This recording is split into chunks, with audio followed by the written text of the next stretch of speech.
First off, to reiterate what happened, unfortunately, it seems like the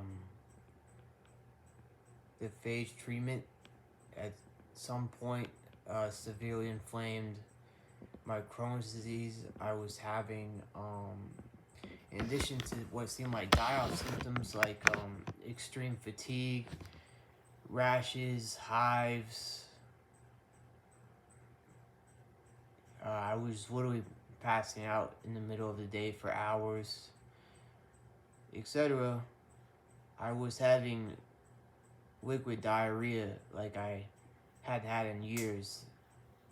Horrendous. And sometimes I would go to the bathroom 4 times in an hour, particularly after I took the phage.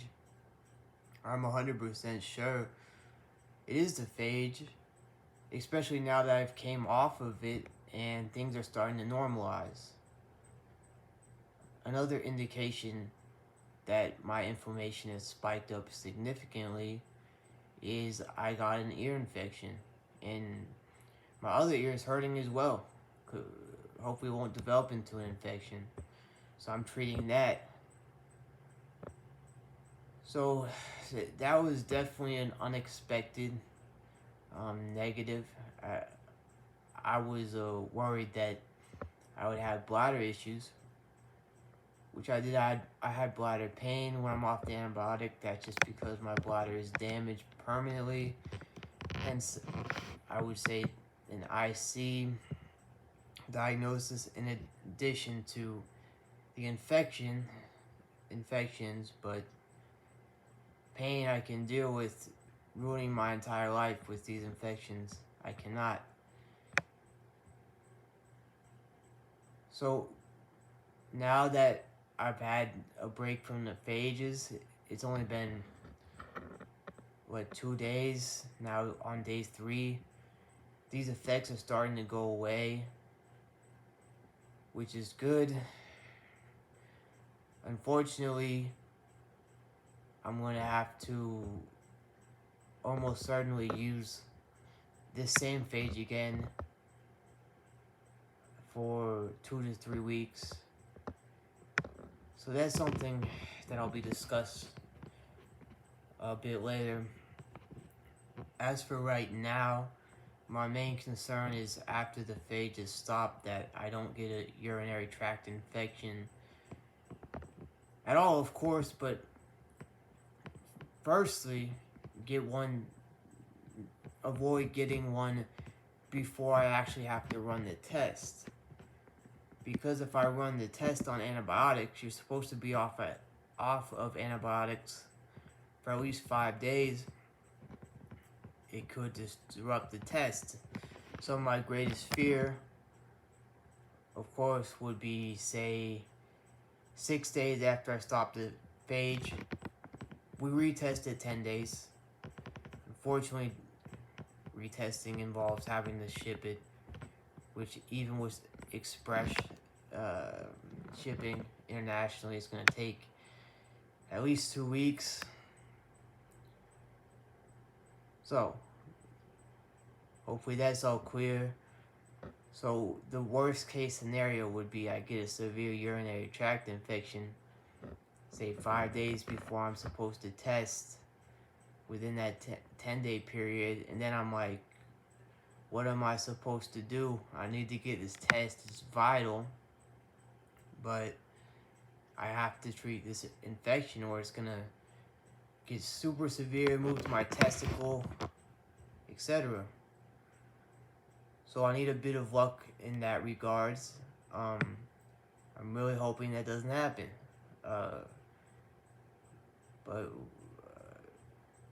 So that's the first what if.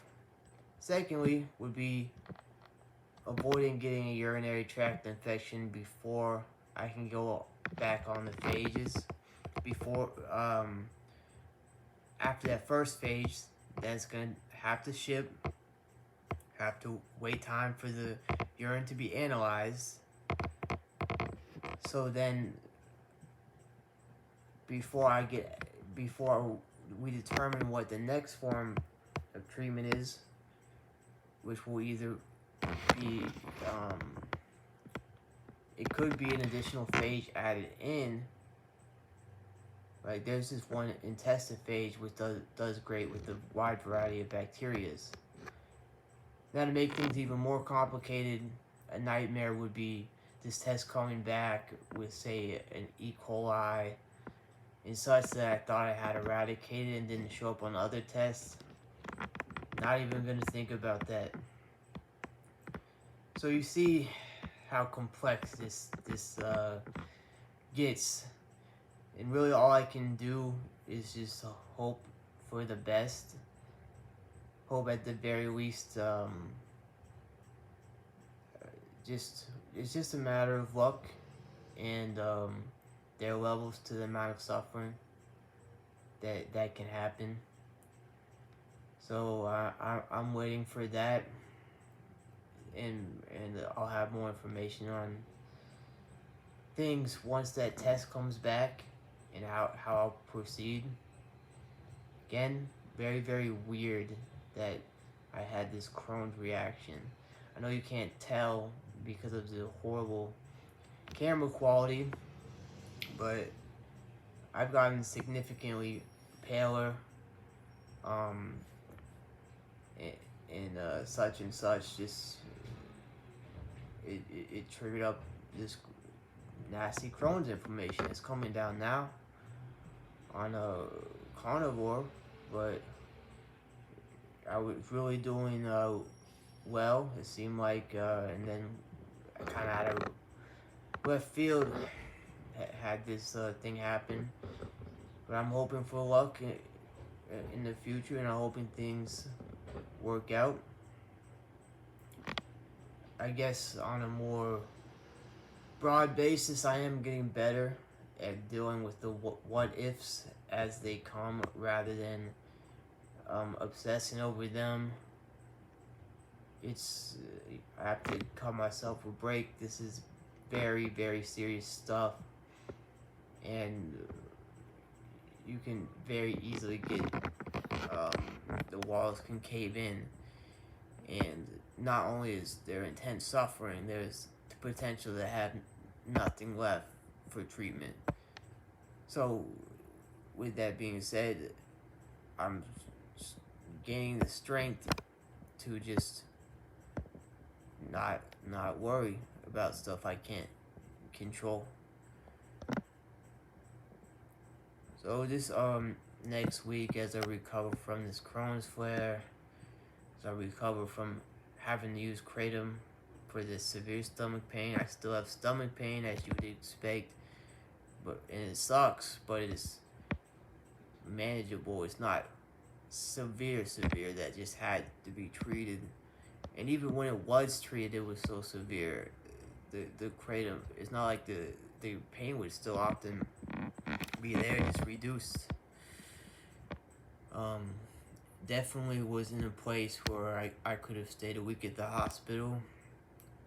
I made the decision that it would be better to just manage this on my own, but definitely warranted a hospitalization. To be frank, it was that horrific. I'm feeling, like I said, for multiple reasons, I'm feeling sick now, but at least I don't have to deal with those horrendous symptoms. And the GI pain wasn't half of it. It really felt like there's 1,000 bee stings going through my body. Severe restless legs. Just really severe malaise and depression. So I'm glad to be done with that. I'm back. So if with a bit of luck, just another week of suffering, and I'm gonna start to be on the mend, and I'll really start to focus on implementing habits and just getting out of this hole, and just need a little bit of luck. I know that I'm accepting my suffering right now. It's still difficult, having to deal with this endless withdrawal I can't get out of because I've been a pain management patient for so long, unfortunately. So even say 5 days on something like kratom rather than an actual opiate can trigger very significant withdrawal symptoms, and that's combined with feeling really horrible from the Crohn's, blah blah blah. So try not to complain. Just gonna push through this week. It's all good. And I have a lot more to say about many things, but this is where I'm at right now. I also have other problems weighing on my neck, though. In a lot of ways, things have gotten much better. I still have this other problem weighing down on me. I just try not to worry about, and just continue to suffer in a way that's admirable, rather than do something stupid. When it comes to just being really depressed or going on substances, I've been. I guess the last thing I'll say is I have been noticing a more reluctance to like socialize, even to speak on the phone. And I've also noticed, like when I would take the kratom, like that the nasty taste was more potent, and I had more difficulty with it. Now remember, I'm cutting the benzo, so it makes sense that everything I feel is gonna be more extreme. So there's that too. I'm keeping steady on that cut, though there may be 2 to 3 days when withdrawal is at its worst. I may go up some, but 2 to 3 days in the long run. Doesn't matter. We're on the right track with that. So that's an extremely big thing, and another weight on my back that I'm trying to remove. So I really hope I explained that well. You're just gonna have to continue to bear with these lower quality videos. I'm really hoping that you'll see as my mind comes back that these videos will improve in quality. I'll be more articulate, less rambly, more able to focus on finishing my thoughts. That's another video I want to do, explaining how I'm gonna make these videos better and become a better speaker in general, because it's very important for my goals. I mean, for everyone, of course, but for my goals. And I continue to develop a relationship with God, and that's been so humbling and so great. So I'll leave on that. Thank you for listening.